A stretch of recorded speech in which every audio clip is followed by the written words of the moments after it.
in die rivier van die genade vanmôre, Here Jesus.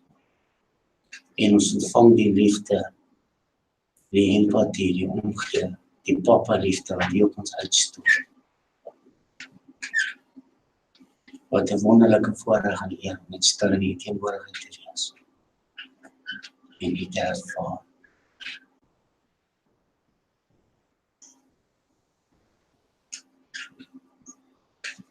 Heilige Gees, laat U teenwoordigheid saggies soos 'n duif op ons kom rus. Terwyl ons vanmôre in U teenwoordigheid is. Dankie Jesus dat U elke traan kom afvee. Dat U elke pyn kom ontraak en dat in U teenwoordigheid kalmte, vrede en rustigheid is. Ons eer in Jesus se naam. Amen. Dankie, kom maar sit.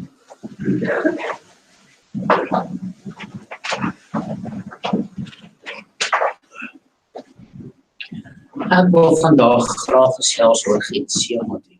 Het een van julle al ooit gewonder wat die woord Getsemane beteken? Ons ken die woord Getsemane of wat beteken dit? Voor ek vir julle sê, wil ek julle net so 'n bietjie vertel oor Getsemane. Die tuin van Getsemane is nie regtig 'n tuin nie, dis eerder 'n boord. En dis 'n boord vol olyfbome. En in Jesus se tyd was dit omring gewees deur 'n muur, amper soos 'n park. En nog meer was dit geleë op die Olyfberg. Soos het die Olyfboord gehad, wat geleë was op die Olyfberg. En dan die spruit Kedron en daar naby saggies verby gekabbel. En dit was hoekom Jesus so lief was om daarheen te gaan om af te sonder, om sy Vader se teenwoordigheid te gaan soek. Want dit was hier die ideale plek in die sagtheid en die stilheid van die natuur. Maar daar was ook 'n ander rede geweest wat ons nou sal sien.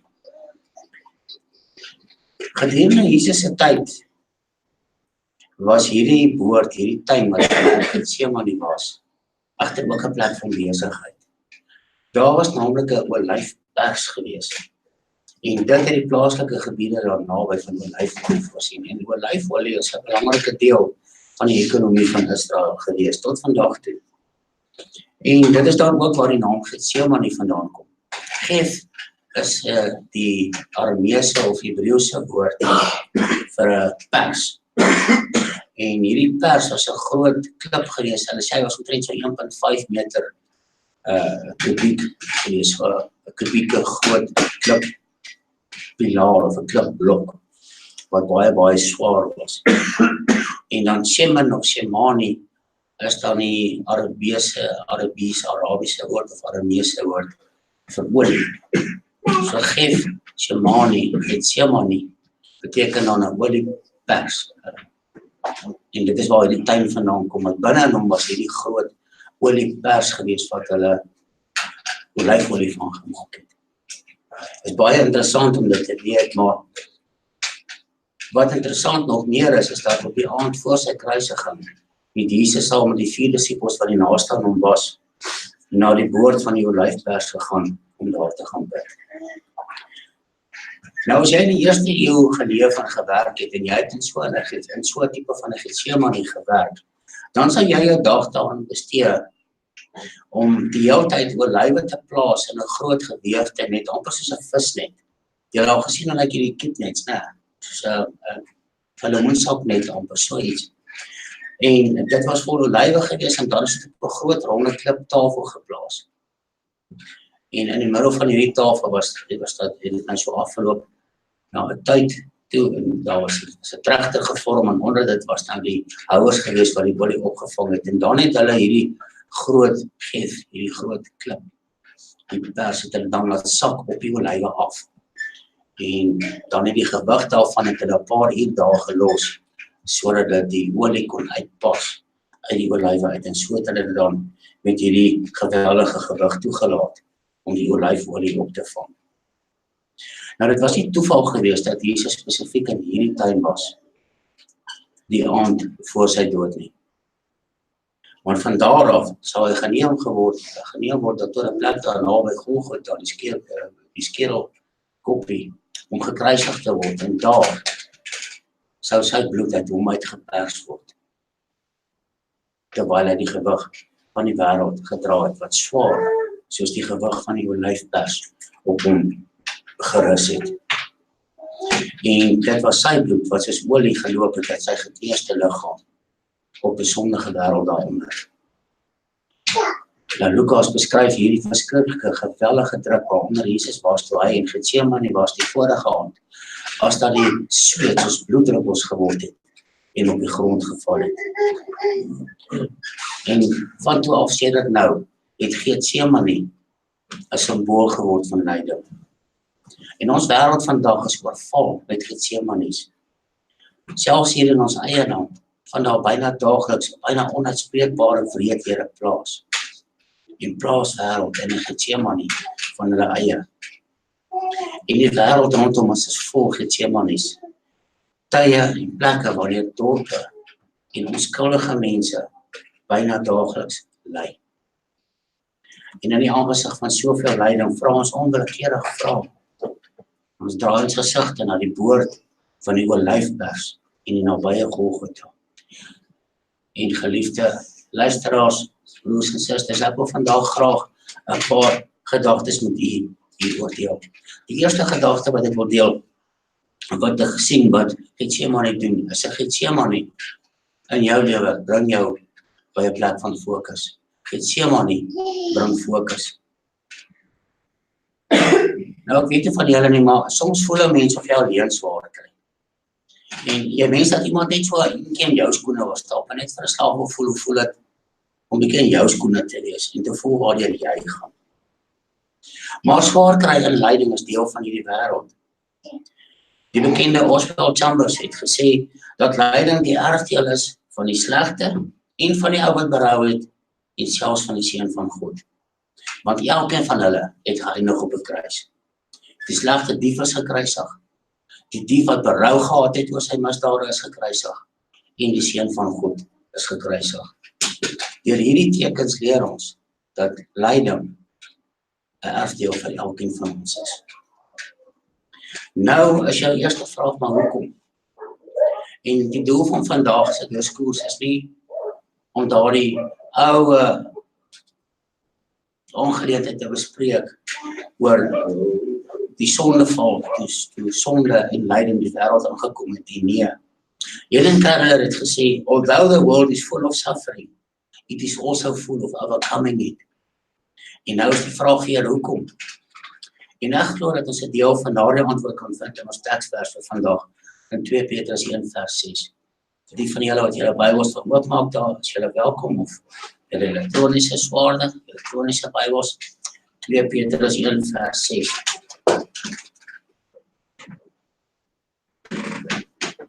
In 2 Petrus 1 vers 6 sê vir ons, Petrus skryf hierso en hy leer, en hy sê vir die mense, ek hou net 'n stukkie van die sinnetjie aan, maar die sinnetjie strek oor 'n paar verse.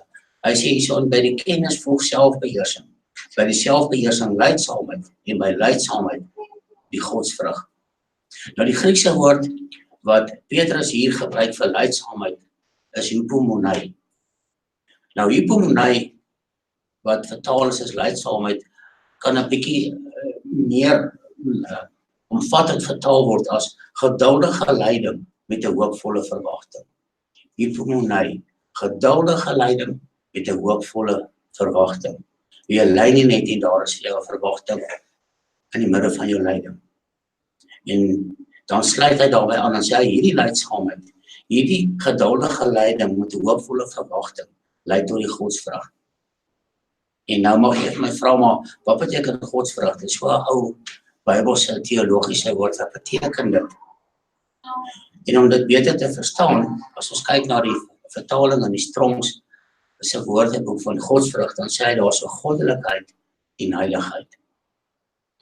En dan Petrus wat hy eintlik vir ons leer is dat geduldige lyding met 'n hoopvolle verwagting lei tot goddelikheid en heiligheid. En ons sien dat die pad na goddelikheid en heiligheid gaan deur lyding. En nou mag jy weer vra hoekom. Maar bly by my, want ons gaan nou vandag 'n bietjie die soeklig laat val op hierdie vraag. En wat is miskien 'n leidraad in die Bybel oor hoekom? Nou die eerste ene is, ons lees in Hebreërs 12 vers 1, Dit help ons om elke las af te lê en ook die sonde wat ons so maklik kom ring, sodat ons met volharding die wedloop wat voor lê kan aflê. Hoekom? Nou vir die van julle wat miskien al 'n Eysterman kompetisie gedoen het, en ek dink aan my dae toe ek in die weermag was, wanneer jy ver moet hardloop in 'n wedloop, en jy het 'n klomp goedes wat jy moet dra, na 'n rukkie, dan begin daardie goed vir jou pla. Die bande begin jou skouers rou te skuur, die gewig raak al hoe swaarder, en na 'n kilometer of 2 is dit nie meer lekker om te hardloop in 'n teen, jy voel jy moet ontslae raak van dit. Maar die instrukteurs wat ons gehad het in die weermag, hulle het geweet om ou te laat swaar kry, met selfs 'n ding soos 'n kussing. En jy kan 'n bietjie vanaand by die huis gaan oefen hoe swaar as 'n kussing, as jy dalk nie weet nie. Hou daardie kussing net so vir 5 minute in die lug.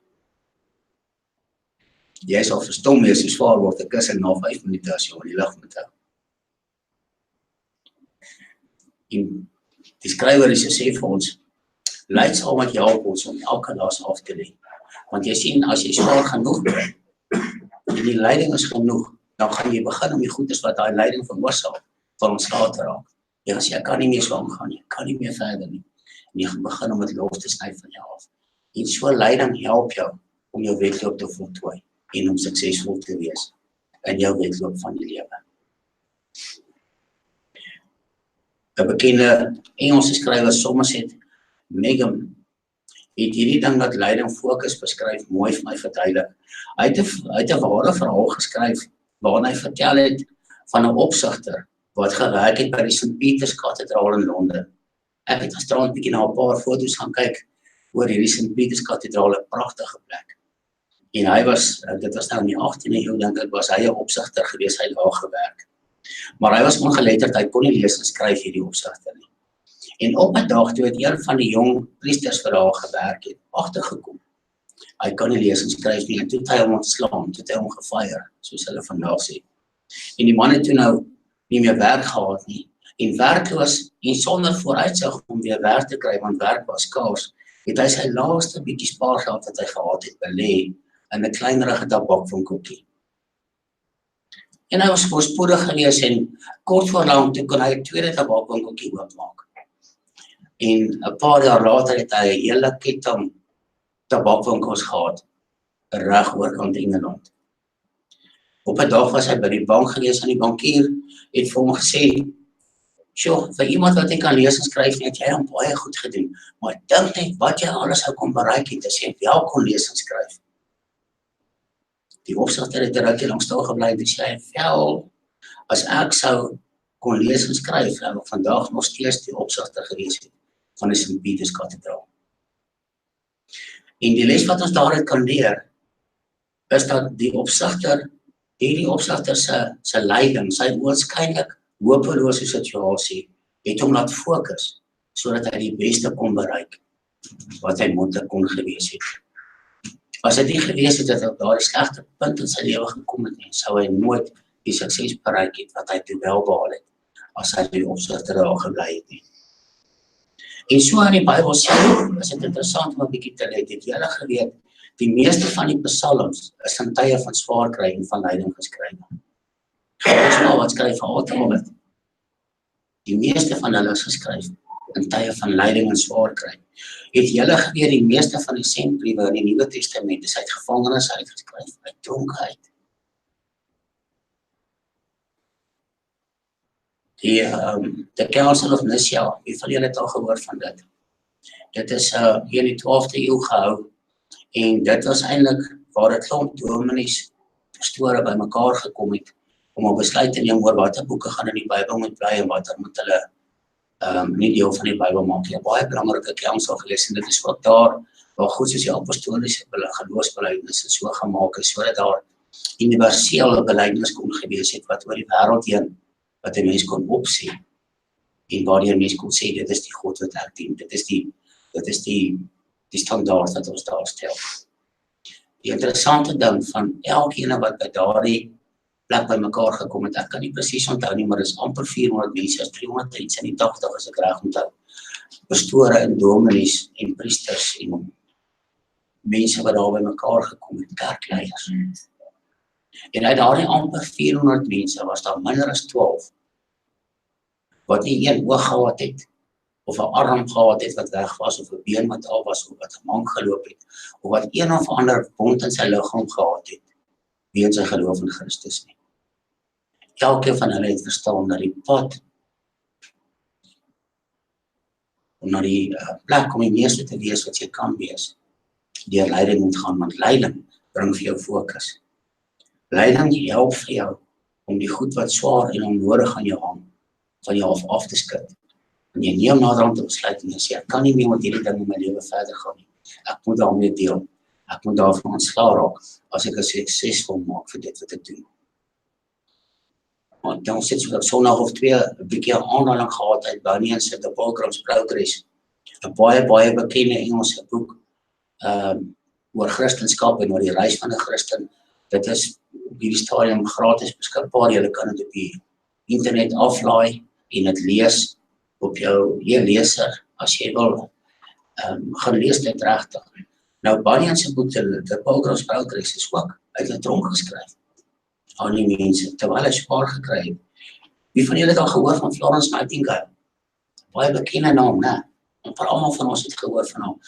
Weet julle dat sy die hospitale van Engeland georganiseer het, terwyl sy siek en bedleend was? Sy was nie gesond nie. Sy het dit uit haar siekbed uitgedoen.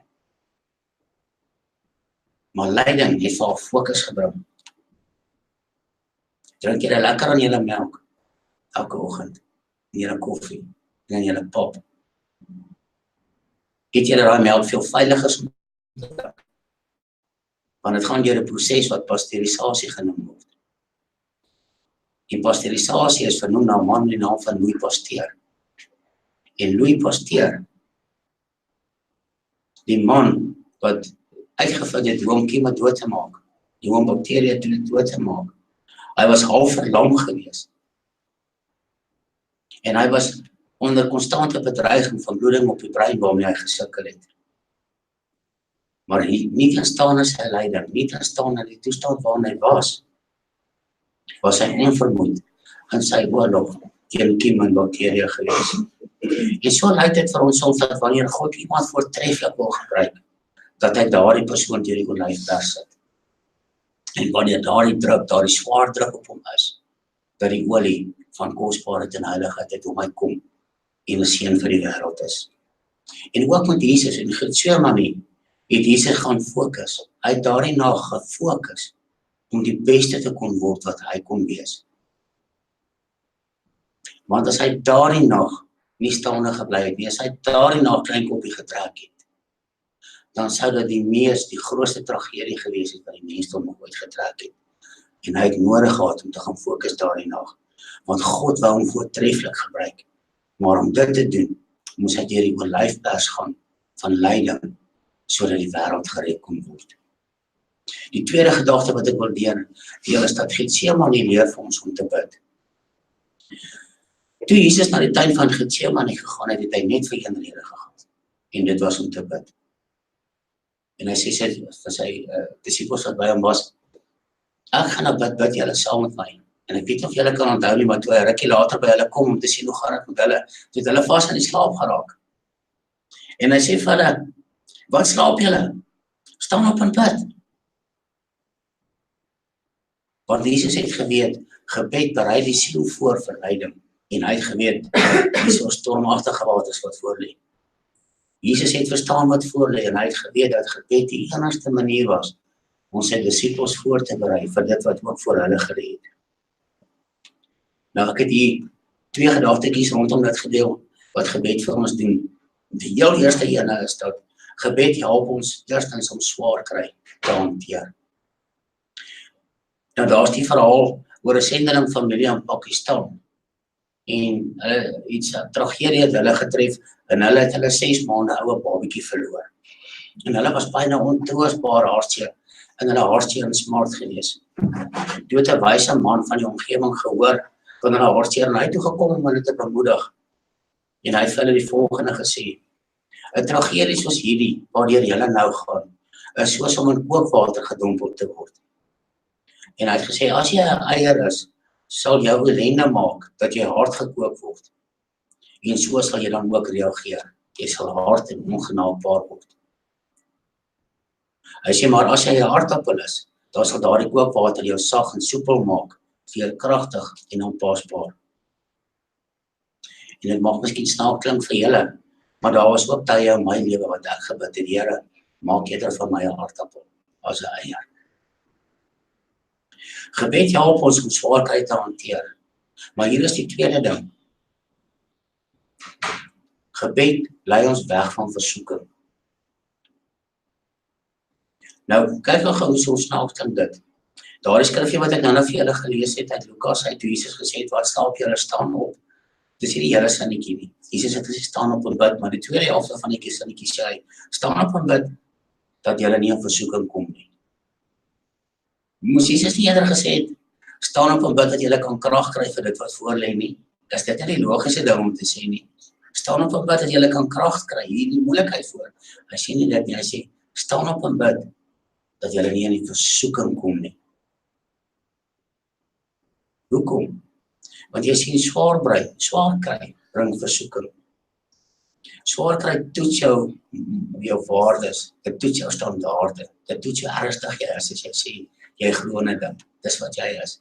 En wanneer jy dit so 'n bietjie swaar kry, dan toets dit, of dit werklik waar so is. Dit versoek ons om ons beginsels te kompromiteer. As jy 'n bietjie lankal ekenlopend is, en jy is desperaat vir 'n maatjie, swaar kry, mag maak dat jy dalk jou beginsels waaroor jy baie sterk is, kompromiteer, sodat jy daardie maatjie kan kry. As jy eensaam is en jy het vriende nodig, swaar kry. Dis lank dat jy nie in 'n kroeg gekom het nie, want jy het begin om die Here te dien, swaar kry kan maak, dat jy weer 'n bietjie kroeg toe gaan. Dit toets jou, gebed, bring jou weg van daardie versoeking. Swaar kry, bring jou die versoeking om gemak te verstel, bo swaar kry, bo teenspoed. Gebed lei jou weg van daardie versoeking. En gebed lei jou weg van die versoeking om God te verloon jouself. Petrus, Jakobus en Johannes het dit self vinnig geleer. Toe hulle die toneel van hulle verraad vinnig verlaat het, toe hulle gesê het, ek ken nie daardie man nie. Bang vir hulle eie lewens. En hulle het nie verstaan wat Jesus gesê het, bid dat julle nie in die versoeking moet kom nie. Maar gebed help ons om die lewe se swaarkheid te hanteer en dit hou ons weg van versoeking. Dit bring ons wat nader aan God. En ek het 'n ander staaltjie wat ek kan vertel, is ook 'n ware verhaal van 'n Christen paartjie wat sy babatjie deur die mense wat die Christene vervolg is, weggeneem is van hulle. Ek gaan nie sê waar was dit nie. En hulle het gesê, as julle God verloon, kan julle babatjie lewe. Maar as julle nie God verloon nie, gaan ons julle babatjie vermoor voor julle. En hulle het God gekies. En pa en ma moes kyk hoe daardie mense hulle babatjie wreed vermoor het. En die straf wat hulle vir hulle gegee het, was om hulle te laat bly lewe, sodat daardie smart vir altyd by hulle kon gewees het. En as dit nie vir gebed was nie, sou hulle die versoeking nie kon weerstaan het om God te verloon nie. Gebed lei ons weg van versoeking af. En ook toe Jesus in Getsemane was, het hy gegaan om te bid, sodat hy staande kon bly en self nie in die versoeking kon kom nie. Hy het gebed wat voorgelê het. Daarom was hy sweet soos bloeddruppels gewees. Hy was regtig bang gewees oor wat voorgelê het. Want hy was 'n mens gewees.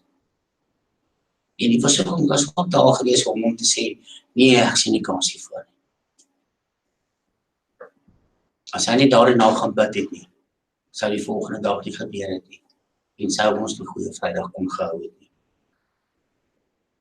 En wanneer ons die swaar kry, of lyding of tragedie oorval word, dan is ons eie tuin van Getsemane die plek om na God te draai, sodat ons kan bly staan en nie in die versoeking kom nie. En die laaste gedagte wat ek wil deel, is dat lyding is gewoonlik gemeenskaplik. Veral in die kerk. Iemand het gesê dat die kerk is nie bedoel om 'n vereniging van Lone Rangers by mekaar te wees nie. Dit is vir my so mooi. Dit is vir my so waar. En Paulus het hierdie tipe denke gekonfronteer toe hy aan die Galasiërs geskryf het, dra mekaar se laste en vervul so die wet van Christus. Jy sien, die kerk is veronderstel om 'n toevlug vir lydenis te wees. En wanneer 'n lid seer het, dan is dit die kerk wat die verbande moet gee. Wanneer 'n lid afvoer, dan is dit die kerk wat hom of haar moet bemoedig. En wanneer 'n lid in nood is, dan is dit die kerk wat ons moet help. En wie is die kerk? Is dit die gebou? Is dit die denominasie? Nee, die kerk, broer en suster, is ek en jy. Ons lees in 1 Korintiërs 12 vers 26. As een lid ly al die lede saam. En as een lid geëer word, is al die lede saam bly. En dit is hoe dit moet wees. Die hand en die voet staan natuurlik in afhanklikheid van mekaar. Het julle al gesien op wat 'n wonderlike ding is 'n hand? Jy kan nooit dink dat hierdie palm met hierdie 5 vingers wat in die gewrig vas is, sulke wonderlike dinge kan doen nie.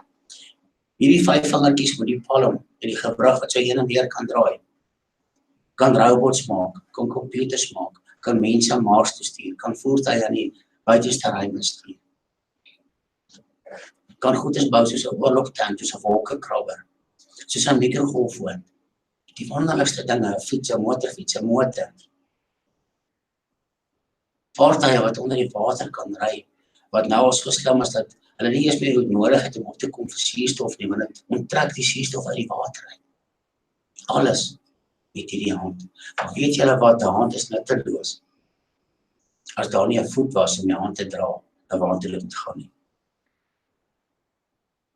En die hand het die voet nodig om daardie wonderlike goed te kan doen.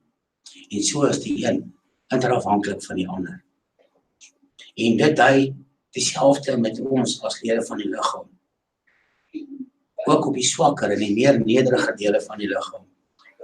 Inderdaad, ja, waar wil dit voorkom, asof ons meer gevoelige eer skenk aan die swakker dele van ons liggaam. Dink so 'n bietjie vir jouself. As jy so 'n bietjie grof gebou is, of jy so 'n bietjie van 'n boekmaagie, wat dra jy? Jy dra mooi klere met afstrepe, want dit lyk omdat jy ons slanker lyk. En so vereer jy daardie deel van jou liggaam, wat minder eerwaardig is. En as jy so 'n bietjie te maar lyk, en die mense sê vir jou kiertjies, dan dra jy weer klere met dwarsstrepe, sodat jy so 'n bietjie frisser kan lyk. En so bring jy eer aan daardie deel van jou liggaam. En as jy 'n paar knickknacks tone het, en jy is skaam om hulle te wys, dan dra jy toeskoene wat te mooi is, en jy sorg dat dit 'n mooi motiefie op het, sodat die mense se aandag gefokus op die skoene, en hierdie lelike tone kan raak sien. En so bring jy eer aan daardie deel van jou liggaam, wat die swakker en die nederige deel is. Net so werk dit met ons in die kerk. Die cellulite op jou boopbene, die boekmaagie, die neusringe, alles om die aandag af te lei van dit wat swak en nederig is, sodat daar meer eer kan gegee word aan daardie dinge en hulle gelyk kan wees aan die mooier dele van die liggaam. En dit is Christus se bedoeling ook in die gemeente self.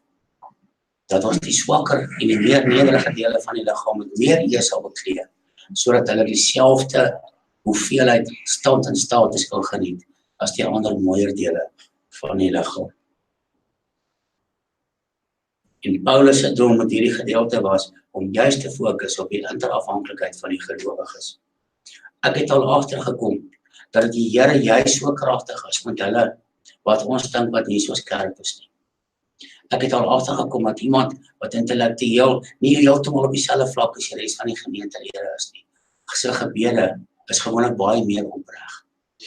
En hulle kry baie meer resultate omdat hulle so bedoel wat hulle sê. En dit is hoe die Here hulle eer, vir hulle bydra aan die gemeente. En een gee aan 'n ander waar hy tekort het, en so elkeen die ander op sy beurt. Ek sluit af. So 'n paar jaar gelede, op die 15de Februarie 1947, het 'n man met die naam van Ben Chambers op 'n vliegtuig geklim. Sy bestemming was 'n dorpie gewees met die naam van Quito in Ecuador, en hy sou as 'n sendeling daarheen gaan. Baie opgewonde. Hy het ongelukkig nooit sy bestemming bereik nie, want kort nadat hulle opgestyg het die vliegtuig op 'n bergpiek neergestort.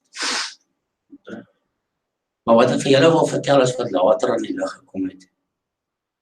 Dit het later aan die lig gekom dat voor sy vertrek uit Miami uit, het hy 'n dringende gevoel gekry om vir sy ma 'n brief te skryf, voordat hy op die vliegtuig klim. En hy het nie papier gehad nie, en hy het rondgekyk, en al wat hy kon gekry het was 'n groot advertensieblad, wat redelik skoon was, behalwe in die middel van die blad, was 3 letters met 'n vraagteken gewees, B, H en I. En hy het toe rondom hierdie 3 letters, het hy toe gou vir sy ma 'n briefie geskryf, en vir oulaas vir haar gesê hoe lief hy haar uit, en hoe hy haar waardeer. En voordat hy op die vliegtuig geklim het, het hy gou die brief gepos. En later, nadat hy oorlede was, het die briefie by sy ma uitgekom. En toe sy die koevert oopskeer en sy ma kom oop, is die heel eerste wat haar oortref, die groot vetgedrukte letters wat sê W-H-I met 'n vraagteken. Why? Hoekom? En rondom dit het hy vir sy ma geskrywe. Sy laaste gedagtes aan haar. Die liefde wat hy vir haar het, baie dankie gesê vir die ondersteuning, terwyl hy op sy pad is. En dit het vir haar soveel berusting gebring, sodat sy kon weet dat die Heilige Gees het haar kom vir haar geantwoord, maar voordat sy geweet het, dat sy die vraag moet vra. En ek glo dat dit dieselfde met ons is. Ons het hierdie boodskap begin met die vraag, hoekom? Why? Hoekom is leiding nodig? En vandag het ons die soeklig van die Heilige Gees net so 'n bietjie daarop laat val. En nou, aan die einde van hierdie boodskap, as ons kyk na daardie brief en ons maak hom oop en hy sê vir ons why, dan broeder en suster wil ek hê, julle moet nie kyk na die why nie, maar kyk na die woorde van liefde wat Jesus vir jou geskryf het, rondom daardie woord. Ek sluit af met hierdie gedagte, ons kan so vasgevang raak in ons eie lyding, wanneer ons in ons tuin van Getsemane is en vir die Here gaan bid en vra hoekom, dat ons begin om die lyding van die mense rondom ons te mis. Getsemane, die olyfpers, het nie vir Jesus net oor hom gegaan nie. Jy kan gelees sy gebed wat hy gebid het vir sy disippels, daar in Getsemane. Dit het vir hom gegaan oor diegene wat God in hom toe vertrou het. En die Here het aan my en aan jou elkeen mense toevertrou, wat in ons hande is, waarvan ons 'n verantwoordelikheid het, om leiding vir hulle te gee, sodat hulle eendag in die hemel mag kom. Daar's iemand wat 'n boek geskryf het oor leierskap, en hy het daarin gesê dat navorsing gewys het dat elke mens tussen 4 en 7 persone per dag beïnvloed. En die definisie van leierskap is juis om mense te beïnvloed, om van een punt te beweeg tot 'n ander.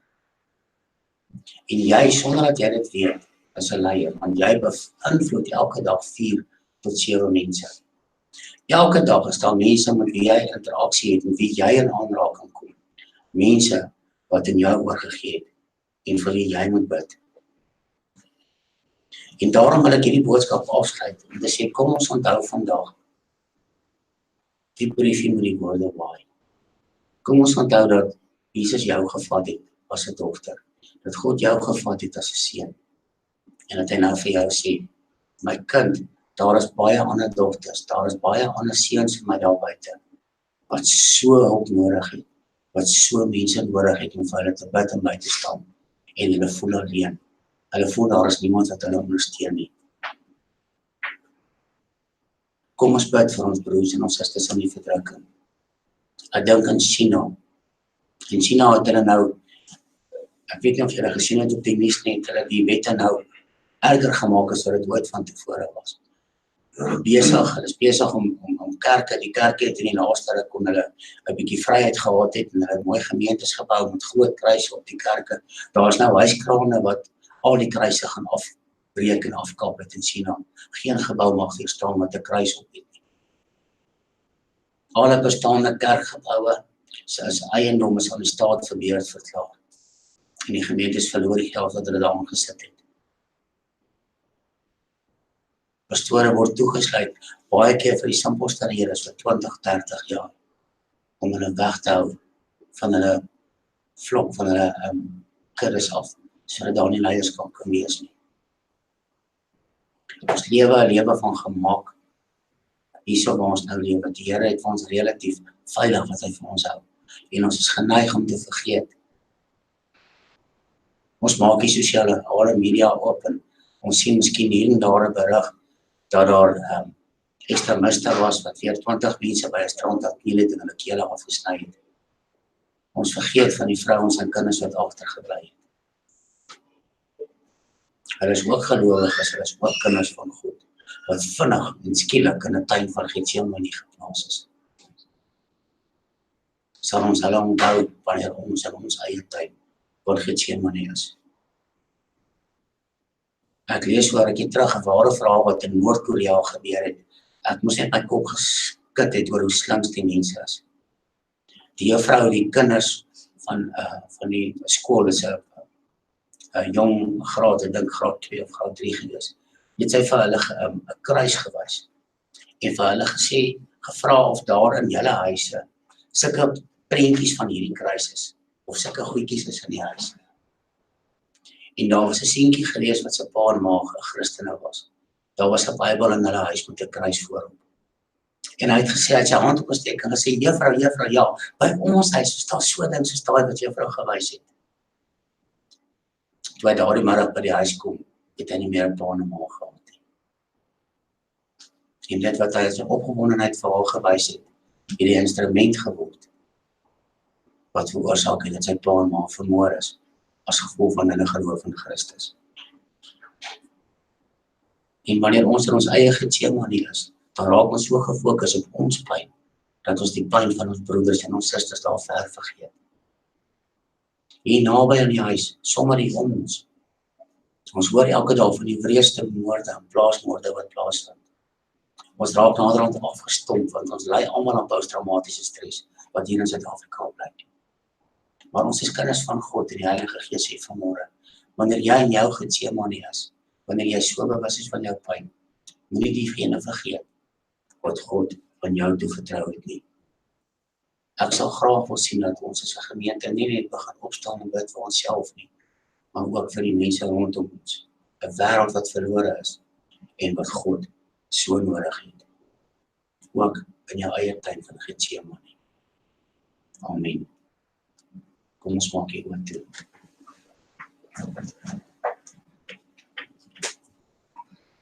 Vader God, ons het vanoggend na 'n ontnigterende boodskap geluister. Die boodskap van die olyfpers. Daar in die tuin van Getsemane.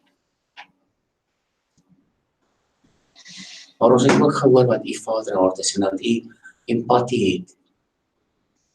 Met selfs hulle wat ver van u af is. Terwyl ek nou bid, kom die gedagte by my op van die besetene van Gadara, wat nie eers 'n Jood was nie, wat 'n heiden was, maar u het hom nie vergeet nie. En u het geweet al die Naomi, dat hy deur 2000 demone besete was, en dat daar vir hom geen kans in hierdie lewe was nie. En u het hom gaan uitred. En ek bid vanoggend, Vader, dat u elkeen van ons sal gebruik, en u weermag, om magtige en wonderlike dade in die naam van u kind Jesus te doen, sodat die wêreld daar buite kan sien, God lewe, Jesus lewe, en die evangelie is 'n evangelie van goeie nuus.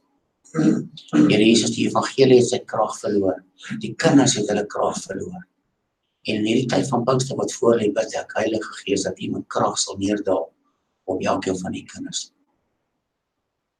En dat ons van vooraf met krag vervul sal word, en met 'n passie wat brand vir die heiligdom van God, sodat ons 'n verskil kan maak in die hopeloosheid van die wêreld daar buite. Ons bid dit in Jesus se kosbare naam. Amen.